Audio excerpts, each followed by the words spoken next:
Tayo ang South Korean Consul General king Korean Town king Angeles nung nuka rin niya beril king meto nga Koreano ay may report. Tahimik yang minta South Korean Consul General Sang Seong-man inyang Martes, April 22, king lugal ning pamamaril, king meto nga Koreano king Korean Town, king Friendship Highway, king Angeles City. Ing milyaring insidenteng iti inyang April 20, may patugon king komunidad dareng Koreano king probinsya.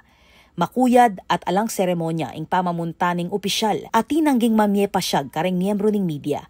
Kenaya naman ing tarpaulin ang maglaman na mensahe king suspect na iya mo tao ing kayang pete nune ing kinabukasan ning pamilya ning biktimang Elinaban. King pamagbisita ning opisyal ning South Korea ramdam ing pamagmalunan iti.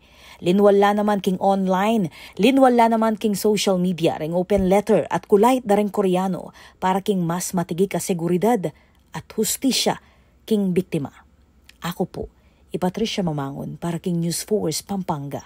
Balitang tutuking Balen, susuyo.